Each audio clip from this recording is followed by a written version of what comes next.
오늘 마가복음 쉬운 7번째 강의 시간인데 오늘 이야기는 11장 15절 이하에 나오는 이 성전 이야기하고 계속 연결된 이야기입니다. 예수님이 예루살렘 성전에 들어가시니까 막 장사하는 사람들이 있었죠.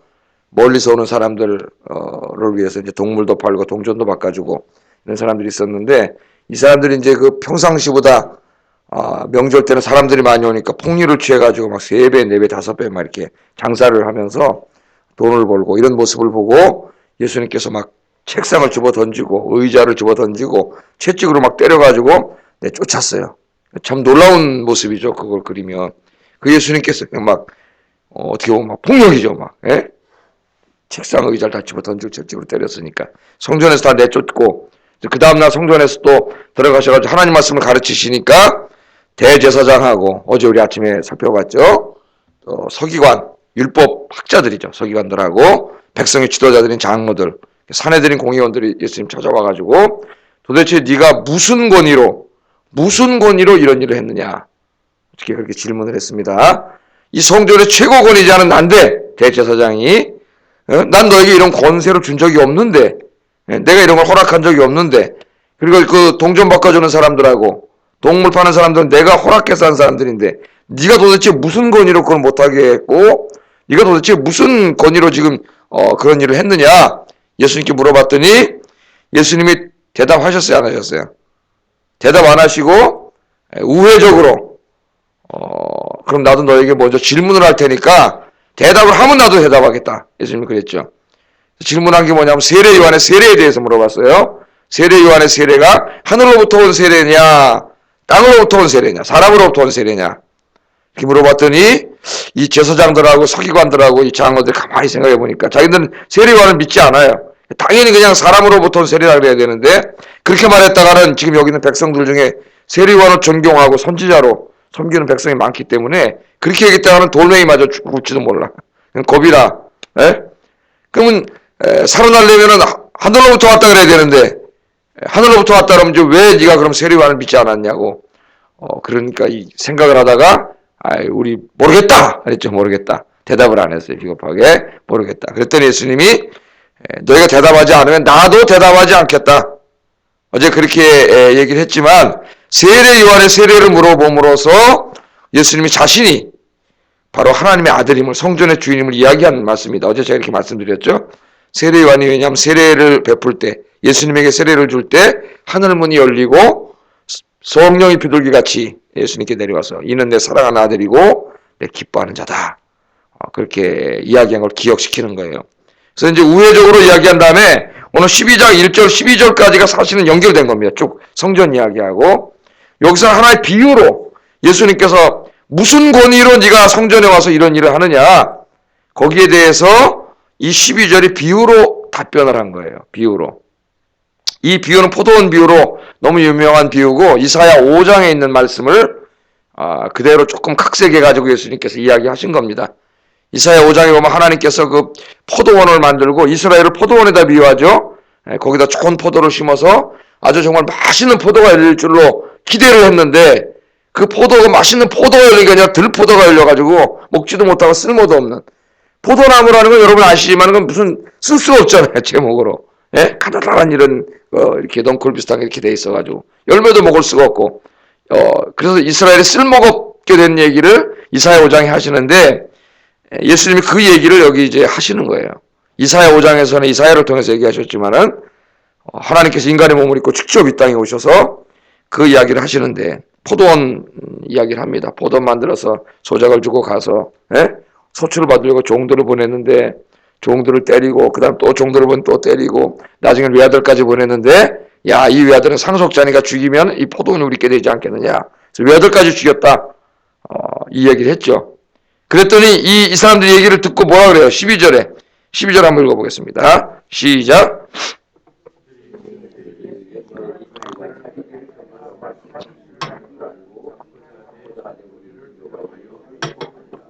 아멘. 이게 이스라엘의 이야기라고 하는 것은 이 듣는 사람들이 듣고 딱 알았어요.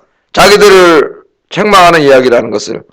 여러분 이게 무슨 이스라엘 이야기? 여기 예수님께서 정말 기가 막힌 설교 이사야 5장을 각색해서 기가 막힌 설교를 하시는데 아브라함을 택하시고 아브라함의 후손들이 이스라엘 민족을 택하셔서 말라기까지 쭉 이끌어 오신 그 이야기가 요 지금 짧은 이야기 안에 다 들어가 있어요.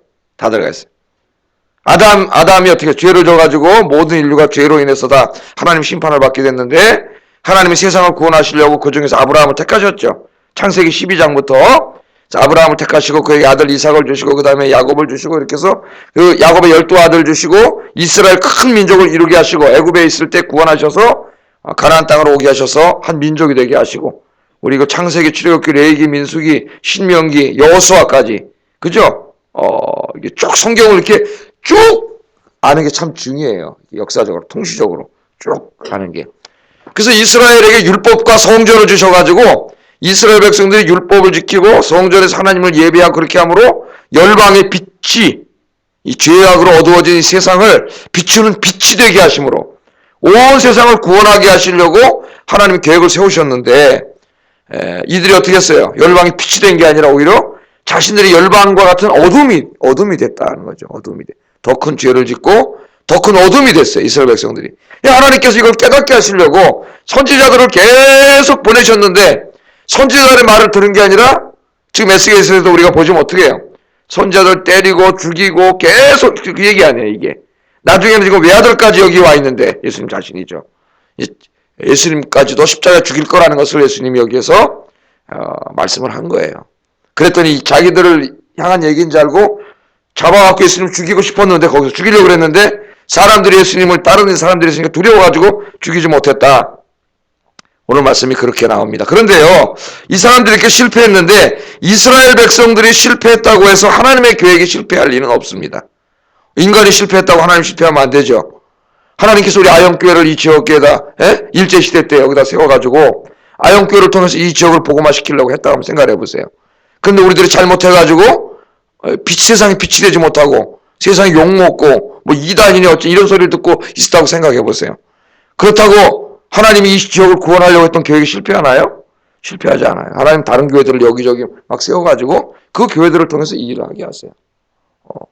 그러니까 우리 교회가 그랬다는 게 아니라 하나님의 계획은 실패하지 않는다는 거예요. 그래서 하나님이 이스라엘이 실패했지만은 이 성전을 새로 짓고 그래서 열방을 구원할 새로운 계획을 하나님이 세우신 이야기를 오늘 하는데 그 얘기가 뭐냐면 오늘 이제 이 10절 11절 말씀입니다. 10절 11절 오늘 이제 비유의 핵심적인 이야기예요. 10절 11절 같이 한번 읽어보겠습니다. 시작.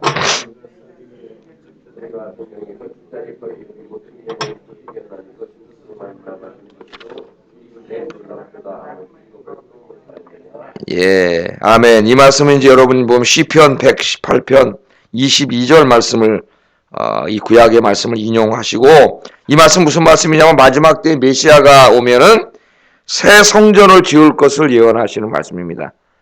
그래서 이스라엘 백성들은 메시아가 오면은 저 사람이 메시아인가 아닌가를 구분하는 표지 중에 하나가 새 성전을 짓느냐 짓지 않느냐 그거예요. 우리가 요새 지난주에 이단에 대해서 공부했는데 저 사람이 이단인지 진짜인지 알려면은 뭘 알아야 되는가 이 말씀을 증거를 했어요. 자, 너희가 성경의 건축자들이 버린 돌이 모퉁이의 머릿돌이 되었나니 그렇죠? 머릿돌이 되었나니 이것은 주로 말미암아 된 것이요 우리 눈에 놀랍도다 함을 읽어보지 못하였느냐. 이 말씀은 예수님께서 이 예언의 말씀을 성취하기 위해서 오신 메시아라는 것을 이야기하고 있습니다. 머릿돌은 뭐예요? 건물의 중심이 되는 돌이죠. 그 건물의 초석이 돼서 그 머릿돌의 중심을 통해서 건물이 지어지지 않습니까? 이 건물이 지어지는데, 그러니까 지금 이 비유가 뭐냐면은 예수님이 머릿돌이 되셔가지고 뭘 지는 거예요? 새로운 성전을 짓겠다고 하는 그런 예언의 말씀이죠. 그 말씀이 지금 이루어졌다는 거예요. 새 성전을. 우리들에게 생소한 이야기지만 이 당시 유대인들은 새 성전을 짓는다 그러면 그 사람은 바로 누구예요? 메시아예요. 그 사람이 자기들이 기다리던 새 성전을 짓는다. 그런 이 약속의 말씀입니다. 그런데 이 새 성전은 그들은 돌로 지을 줄 알았어요. 돌로. 헤롯 성전은 타락한 성전이기 때문에 돌로 큰 솔로몬 성전 같은 이런 성전을 지을 줄 알았는데 메시아가 예수님께서는 돌로 성전을 짓지 않고 누구로 성전을 지어요? 예수 그리스도를 믿는 하나님의 백성들을 돌로 사용해가지고 그 백성들로 이루어진 새 성전을 지어요. 그러니까 새 성전은 눈에 보여요, 안 보여요? 건물로 보이지 않아요. 그래서 예수 그리스도를 믿는 사람들이 모임이 바로 뭐라 그랬어요, 어제? 성전이라 그랬죠, 성전. 그걸 이제 신약에 오면 헬라인들이 사용하는 에클레시아라는 말로 바꾼 교회라는 교회. 우리는 교회, 가르칠 교자를 써서 모일 회자 써가지고 가르침을 받으려고 모인 사람이라는 의미를 줘요. 교회라는 의미가 우리에게 교회. 그래서 교회는 뭔가 가르침을 받아야 되는, 설교를 듣고 성경 공부를 해야 되고, 그러니까 제일 중요한 기능 중에 하나죠. 근데 교회라고 번역을 하다 보니까 교회가 가지고 있는 다른 특성들이 많이 희생돼. 잘. 이게 뭐냐면 코이노냐, 교제죠, 교제. 그 교제라는 게 단지 그냥 무슨 재밌게 노는 것만이 아니라 예수님 안에서 진짜 우리가 모여서 인생을 나누고 삶을 나누고 그런 사랑을 나누고 그런 아름다운 공동체가 이 교회인데 이 개념이 거의 없어져요. 교회라고 번역을 해버리면. 그래서 요새는 많은 교회들이 미국에도 처치 앞에다 꼭 뭘 붙이냐면 커뮤니티 처치라, 커뮤니티라는 말을 많이 불러. 공동체. 예? 요새 교회라고 안 그러고 교회론이라고 안 그러고 어떤 신학자들은 공동체라네요. 그러니까 공동체 그러면은 뭔가 좀 더 가까워진 것 같고, 그죠? 교제적이고 한 가족 같은 의지를 더 주죠, 교회보다는. 교회는 뭔가 이렇게 딱딱해 보이고 가르치고 배우고 이거밖에 안 들어가 있어요, 여기에. 이걸 다 하나로 포함할 수 있는 게 뭐 마땅치가 않아요, 마땅한 게. 성전이 좋은 것 같아. 성전이 구약시대에 성전을 생각하면 되기 때문에. 자, 이 얘기가 어디 나오냐면은 지금 예수님의 설교를 지금 곁에서 누가 듣고 있어요? 베드로가 듣고 있는데, 그죠? 네 위에 교회를 세우겠다고 예수님 말씀하셨고, 자, 이 베드로가 나중에 이제 자기가 이 교회를 세우고 설교를 할 때 예수님의 설교를 확대해서 설교를 합니다. 한번 찾아보세요. 베드로전서 2장 4절 5절 한번 찾아보겠습니다. 베드로전서 2장 4절 5절.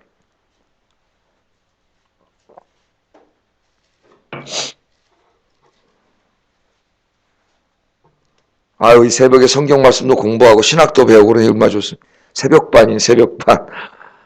옛날에 학생들이 영어 배우려고 학교 가기 전에 학원에 새벽반, 예? 새벽 이 시간에 일어나가지고 학원에 가서 새벽반 영어를 배웠는데.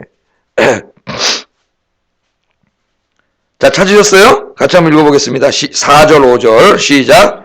사람에게는 버림바가 되었으나 하나님께는 택하심을 입은 보배로운 산돌이신 예수께 나아가 너희도 산돌같이 신령한 집으로 세워지고 예수 그리스도로 말미암아 하나님이 기쁘시게 받으실 신령한 제사를 드릴 거룩한 제사장이 될지니라. 아멘. 이게 두 가지를 얘기하는데, 하나는 건물, 예수님께서 성전을 지으실 보배로운 산돌이 되신 것처럼, 그 비유적인 표현이죠. 메타포, 은유라 그러죠. 우리가 은유라고 하는데, 예수님은 돌멩이에요. 그러니까 이제 성전 비유로 얘기하려다 보니까 예수님이 이 새롭게 지어질 성전의 머릿돌, 중심돌이 되신 것처럼 이제 베드로가 자기가 전도해서 구원한 사람들에게 뭐라 그래요? 너희들도 이 산돌같이, 예수님의 돌같이 너희들이 돌이 돼가지고 이 신령한 집을 짓는데 너희들도 거기 세워지는데 돌멩이가 되라는 거죠. 예? 그 생각, 예수님이 계시고 그 예수를 믿는 사람들이 인간 벽돌이 돼가지고 뭘 만들어가는 거예요? 지금 성전을 만들어가는 거죠. 이 성전이 계속 지어져 가고 있는 거예요. 지금도. 여러분이 또 한 명을 전도하면 그 성전의 돌멩이 하나가 또 완성되고, 또 한 명 전도하면 또 하나 완성되고, 언제까지 될까요, 이게? 주님 재림하실 때까지. 그러면 우주적인 성전이 완성되는 거예요. 이건 이제 우리가 에스겔서 수요일 날 좀 시간이 많이 지나면 에스겔 40장 배울 때 하나님이 이 세상에서 우주적인 성전, 신약에서는 이걸 이제 하나님 나라라 그래요. 천국이라고 하고 우주적인 성전을 지을 거예요. 그런데 그 성전에 여러분들은 다 뭐예요? 하나하나 뭐가 되라 그랬어요? 하나님께서 지금 거기에 산돌이 되라 그랬잖아요. 그러니까 이 굉장히 중요한 분들이에요. 여러분들이 이 건물에서 여러분 중간에 돌멩이 하나 쑥 빼면 어떻게 되겠어요? 건물이 이게 무너져요. 거기 빠져나가면은. 그러니까 한 분 한 분이 어떻게 굉장히 중요한 분이에요. 여러분 이제 구역에 어린 신자들도 있잖아요. 성수주의를 잘 못하고 이런 분들이. 그 하나님의 이런 일이 생기면 하나님의 성전을 지어져 가다가 하나가 푹 빠진 거나 마찬가지예요. 보기도 싫고 구멍이 나버렸으니까 건물도 붕괴 위험이 있고 그런 거예요. 그러니까 하나가 중요한데 우리들 한 사람 한 사람이 이 예수님으로부터 시작된 그 성전을 지어가는 돌이 되라는 거예요. 오늘 이 말씀이 바로 그런 말씀 아닙니까? 그래서 우리가 이 성전을 이루어가지고 성전의 기능이 뭐예요? 열방의 빛이 되라는 거예요. 열방의 빛이. 이 세상의 어둠을 비추는 빛이 되라. 죄악으로 어두워진 세상을 구원하는 교회가 되라. 예수님 그렇게 말씀하십니다. 그래서 제자들에게 뭐라 그랬어요? 너는 세상의 빛이요 세상의 소금이라. 우리 세상의 소금 빛이라 그랬어요. 그러니까 구약의 이 아브라함의 후손들인 이스라엘 백성들을 택하신 이유가 열방의 빛이 되는 거죠. 온 세상의 빛이 돼서 그들을 하나님께로 인도하는 것과 똑같아요. 이제 새 성전이 되고 새 백성이 된 신약의 그리스도인들이 새 이스라엘이죠. 세상의 빛이 돼서 세상을 구원하는 교회가 되라는 거예요.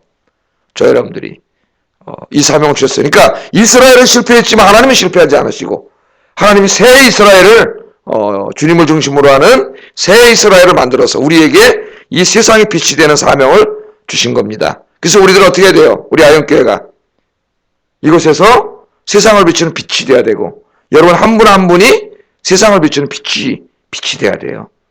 그래서 이 빛이 되려면은 우리 스스로가 빛을 발해야 되는데 우리는 스스로 빛을 발할 수 없습니다. 그래서 하나님의 영광의 빛을 받아야 돼요. 받아야 돼. 주님의 빛을 받아야 돼요. 그래서 우리 안에 누가 오세요? 성령님이 찾아오셨어요. 성령 충만하면은 우리의 삶이 변하고 인격이 변하고 성품이 변해서 여러분들 오늘도 직장에도 가시고 시장에도 가시고 다 안 믿는 어두운 세상으로 가시는데 이 예배 끝나면은 거기 가서 여러분이 뭐가 돼요? 빛이 돼요. 빛이. 예? 요새 무슨 연예인들이 막 그냥 이쁘게 하고 막 나타나면은 막 자체 발광한다고 막 그러잖아요. 여신이 나타났다고. 예, 그럼 외모로 우리가 그러는 게 아니라 우리의 인격과 우리의 영적인 모습이 안 믿는 사람 보기에 빛이 돼야 되고 두 번째는 어떻게 우리가 빛이 돼야 되냐면은 마태복음 13장 16절에 보면은 이같이 너희 빛이 사람 앞에 비치게 하여 그들로 5장이죠. 마태복음 5장 16절 너희 착한 행실을 보고 하늘에 계신 너희 아버지께 영광을 돌리게 하라 그랬습니다. 그러니까 어떻게 하면 빛이 된다고요? 너희 빛을 사람 앞에 비추는데 우리 빛을 어떻게 비춘다고요? 착한 행실을 통해서 비춘다 그랬어요. 착한 행실. 그러니까 오늘도 여러분이 세상에 나가셔요. 안 믿는 사람들 하나님 있는지 없는지 모릅니다. 예수님 얘기하면은 믿지 않아요. 하나님 존재하는지 안 존재하는지 보이지도 않는데 전도하러 나가서 시장에 앉아갖고 얘기하면은 아이고 목사님 천국이 있는지 없는지 어떻게 알아요? 죽어봐. 살다 죽으면 되는 거지. 뭐 나 이렇게 죄진 것도 없어요. 얘기를 해요. 천국과 지옥이 있다고 얘기하고 그러면은 이거 어떻게 알겠어요? 우리 예수님이 뭐라 하시냐면은 너희의 착한 행실이 빛이 된다는 거예요. 어두운 세상을. 여러분들 나가셔가지고 오늘도 나가십니다. 함께 살아가는데 믿지 않는 그 사람들과는 다르게 사는 거죠. 거짓말하지 않고 정직하고 의롭게 성결하게 거룩하게 이렇게 우리가 살아가는 것 자체가 빛이 된다는 거예요. 빛이 돼요. 그래서 하나님께 영광을 돌린다는 거예요. 하나님 정말 살아계시는구나. 저 사람을 보니까 그렇게 되게 하라는 거예요. 그렇게. 요새 지금 전 세계적으로 격렬하게 무신론 운동을 전개하는 4사람이 있어요. 세계적으로. 이 사람들이 인터넷 블로그를 만들어가지고 전 세계 무신론, 하나님은 존재하지 않는다. 이걸 강력하게 전도사가 돼가지고 그냥 막 외칩니다. 그러니까 무신론자들이 대부분은 그냥 공부를 많이 한 학자들이에요. 그냥 뭐 책 한 권 쓰거나 뭐 이 정도인데 이 4사람은 그렇지 않아요. 인터넷 블로그까지 만들어가지고 기독교를 욕하고 전 세계에다 무신론 하나님 존재하지 않는다는 걸 계속 지금 하는 사람, 막 책도 많이 쓰고 여러분이 잘 알고 있는 사람들입니다. 이 사람이 이제 영국의 고생물학자인 리차드 도킨스라고 하는 사람하고 그 다음에 이 샘 해리스, 데니얼 데닛 그리고 크리스토퍼 허친스라고 하는 이 4사람이 여러분 아마 이 도킨스만 아마 구글에 쳐도 이들이 만든 이 사이트에 들어갈 수가 있을 거예요. 뭐 들어갈 필요도 없지만은 전 세계적으로 하나님이 없다는 것을 막 증거하는데 이 사람들이 기독교인들이 믿는 하나님이 존재하지 않는다는 것을 얘기할 때 18번으로 노래 부르는 게 있어요. 2가지가. 기독교 2000년 역사에서 기독교인들이 이 죄악을 저지른 겁니다. 죄악. 그게 뭐냐면 2개인데 하나는 십자군 전쟁하고 하나는 스페인 종교재판. 스페인 종교재판은 요새 우리가 뭐라 그래요? 마녀사냥이라 그러죠. 마녀사냥. 마녀재판. 예? 특별한 재판 증거도 없이 막 중세 카톨릭 교회에서 재판해가지고 그냥 잡아다가 그냥 막 무조건 막 죽인 거죠. 유대인들이 엄청나게 많이 죽었어요. 이때. 왜? 예수님 십자가에 못 박아 죽인 놈들이라고 카톨릭에서 막 엄청나게 유대인을 비판하잖아요. 서양사를 보면은. 그래서 얼마 전에 교황이 사과하고 유대인들하고 화해 제스처를 했지 않습니까? 여러분, 그 뉴스를 볼 때 잘 그런 거 아셔야 돼요. 왜 그랬는지. 예? 우리가 잘못했다 그랬잖아요. 이 십자군 전쟁이 뭐예요? 맨 처음에 성지에, 저 예루살렘 성전에 그 예수님이 다 그건 이제 필요 없다면 교회가 아닌데, 거기에 이슬람 군대가 쳐들어와가지고 예루살렘이 점령을 당하니까 서방에 있는 교회 교황이 모여가지고 이 거룩한 땅의 성지를 이슬람 교도들에게 내버두면 안 된다. 무슬림들 장악하겠다. 우리 군대를 일으키자. 그래가지고 군대를 일으키고 십자가를 그려가지고 그 쳐들어갔잖아요. 무슬림들하고 싸우러. 7번에 걸쳐 십자가 전쟁을 하는데 맨 처음에는 그런 거룩한 목적을 가지고 전쟁을 했는데 나중에는 유럽 군대들이 지나가면서 엄청나게 지나가야 되잖아요. 그죠? 이 땅을. 지나가면서 약탈과 방화와 간음과 이 민간인들을 향한 엄청난 범죄를 저지르게 돼요. 이 변질이 돼가지고. 그러니까 그 십자군 운동을 보라는 거예요. 교회가 하는 짓이 다 그렇다는 거예요. 그러니까 하나님이 없는 분명한 증거가 십자군 전쟁이에요. 십자군 전쟁. 그 다음에 교회가 중세에 막 엉터리로 자기 반대하는 자들 잡아다 죽였던 이 마녀 재판, 마녀 사냥했던 스페인 재판. 예? 이 두 가지만 봐도 기독교가 믿는 하나님이 없는 거는 분명하다 그래요.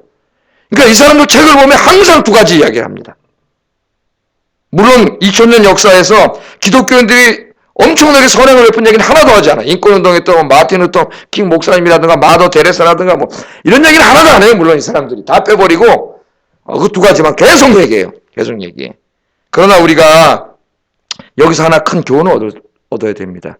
우리 기독교인들이 잘못하면 이렇게 된다는 거예요. 우리 기독교인들이 하나님의 영광을 가리고 죄짓고 이러면 세상 사람들이 그것을 하나님이 없는 분명한 증거로 안다는 거예요. 제가 설교 시간에 얘기 드렸잖아요. 니체가 무시로 씨는 죽었다 했는데 씨는 죽은 증거가 어디 있다 그랬어요. 그 사람이. 놀라웠게도 교회 가면 있다 그랬습니다. 그 사람 아버지가 목사예요. 목사라고. 목사 아들이에요. 교회에서 자라네요. 신이 하나님이 죽었다? 증거는 교회에 있대. 교회 가보래요. 교회 가면 하나님이 죽은 증거가 분명히 있대요. 이게 부끄러운 얘기 아닙니까? 교회 오면 하나님이 살아계신 증거가 보여줘야 되는데 교회 가보면 그 교인들이 하는 짓이 그러니까 어려서부터 자라면서 교회 가보라는 거예요. 교회 가면 신이 죽은 증거가 교회에 있다는 거예요. 우리가 잘못 살면 그래요. 여러분이 잘 알고 있는 그 무신론 심리학자, 세계적인 심리학자인 프로이트, 우리에게 무의식이 있다는 것을 온 세상에 알려준 그 사람 무신론자잖아요. 무신론자. 예? 이 무신론자인 프로이트가 이 사람이 어려서는 교회에 다니는 카톨릭 교도란 말이에요. 그 유모가 말이죠. 유모가 체코 사람인데 그 유모가 카톨릭을 독실하게 믿는 사람이었어요. 그러니까 유모가 키우잖아요. 어렸을 때. 유모가 키워주면서 늘 카톨릭 이야기해주고 성경 얘기해주고 천국과 지옥 얘기해주고 그래서 이 유모를 너무 엄마처럼 좋아해가지고 어린 프로이트가 이 유모 따라서 미사에 가서 예배드리고 집에 돌아오면은 막 감명을 받고 어린애가 돌아와서 신부님 설교하는 거 흉내내면서 막 이렇게 우리 애들도 어렸을 때 목사님 설교 축도 흉내를 내고 막 그랬는데 그렇게 돌았대요 얘가. 근데 그런 어느 날 이 프로이트가 그렇게 믿고 따랐던 이 유모가 그만 도둑질을 하다 걸려가지고 절도죄로 이제 쫓겨나게 되는 거예요. 그러니까 이 어린 프로이트에게 이게 큰 충격을 줬습니다. 자기에게 엄마처럼 천국을 가르쳐주고 성경을 가르쳐주던 그 너무나 훌륭했던 그 엄마가 유모가 도둑놈이 돼 도둑질한 거예요. 거기에 큰 충격을 받았는데 이 프로이트를 평생 연구했던 어네스트 존스라고 하는 이 사람이 이 사건이 어렸을 때 이 사건이 훗날 프로이트가 기독교를 멀리하고 무신론자가 되는데 큰 영향을 미쳤으며 틀림없다고 이야기합니다. 어렸을 때 그 충격이. 그러니까 참으로 두려운 이야기예요. 나의 행실 하나, 말 하나가 오늘도 안 믿는 사람들과 같이 나가서 우리가 같이 살아가는데 이것이 저 사람에게 하나님이 살아계심이 분명하다는 확신을 줄 수도 있고 여러분의 행동 하나가 말 하나가 저 사람을 보니까 저 사람이나 하나님은 분명히 없다는 확신을 줄 수도 있습니다. 그래서 오늘 너희의 착한 행실을 통하여 하나님의 영광이 드러나게 하라고 하는 예수님의 말씀은 단지 우리 기독교 윤리적인 문제가 아니라 이 기독교인의 윤리적인 문제가 아니라 선교적인 문제가 돼요. 내가 어떻게 말하고 어떻게 살아가는가 하는 것은 바로 여러분의 선교, 우리 기독교 선교에 굉장히 중요한 역할을 합니다. 하나님이 없는 증거, 그럼 여러분 이스라엘처럼 우리 어둠이 되는 거죠. 오늘도 나가셔서 말 한마디 행동 하나 안 믿는 사람들하고 생활할 때 여러분 빛이 되셔서 정말 저 사람이 믿는 하나님, 기독교 하나님이 살아계시는구나.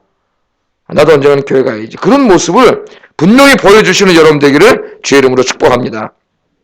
축복합니다. 아멘을 크게 하셔야 돼요. 우리 기독교인들이 오늘 1천만 명이라고 이 땅에 그러는데 세상에 나가서 주님이 말씀하신 대로 살았으면 이렇게 됐겠어요. 기독교가 여기 교회 와서만 기독교인이고 나가면 아니기 때문에 하나님의 영광을 가리고 오늘도 세상 사람들 그럴 겁니다. 개독교라면서 하나님이 없는 증거, 예수님이 구원자가 아닌 증거 교회 가보세요. 교회 가서 교인들이 어떻게 하고 있나 보세요. 그러면 거기 분명히 있습니다. 하나님의 무덤은 교회에 있습니다. 이렇게 얘기해요. 오늘도 사람들이. 우리가 엄청나게 하나님의 영광을 가리는 거예요. 마지막으로 하나는 뭐냐면은 서로 사랑하라 그랬죠. 예수님. 세상에 빛이 되려면. 마태복음 5장 43절 44절에 보면은 또 내 이웃을 사랑하고 내 원수를 미워하라 했다는 것을 너희가 들었으나 나는 너희에게 이르노니 너희 원수를 사랑하며 너희를 박해하는 자를 위하여 기도하라. 원수까지도 사랑하라 그랬고 요한복음에서는 뭐라 그러셨어요? 너희가 서로 사랑하면 이로써 너희가 내 제자인 줄을 알리라. 그는 너희가 서로 사랑하라 그랬으니까 교회 공동체로 말하는 거 아닙니까 여러분? 이 공동체 안에서 우리가 서로 싸우고 다투고 미워하고 갈등하지 않고 정말 서로 이렇게 사랑하고만 살아도 서로 좀 이해하려고 노력하고 서로 좀 용납하고 이렇게 좀 사랑하는 모습만 세상에 보여도 교회가 이 자체가 큰 선교가 된다는 거예요. 근데 오늘 교회가 싸우고 있습니다. 지금 교회 안에서 갈등이 일어나고 싸우고 어떻게 보면 세상에 무슨 클럽 모임만도 못한 이 주님의 이름으로 모였다는 사람들이 이런 모습을 보여주니까 하나님의 영광을 가려요. 세상에 빛이 못 되고 우리 아영교회는 우리가 정말 서로 사랑하는 교회 같아요. 세상에 우리가 예수님의 제자임을 우리의 사랑을 통해 보여줄 수 있는 저와 여러분 되기를 주의 이름으로 축복합니다. 축복합니다. 졸리신가? 왜 아멘. 축복합니다. 아멘 크게 하셔야 이 말씀대로 사서 굉장히 중요한 말씀이에요. 오늘 같이 기도하겠습니다.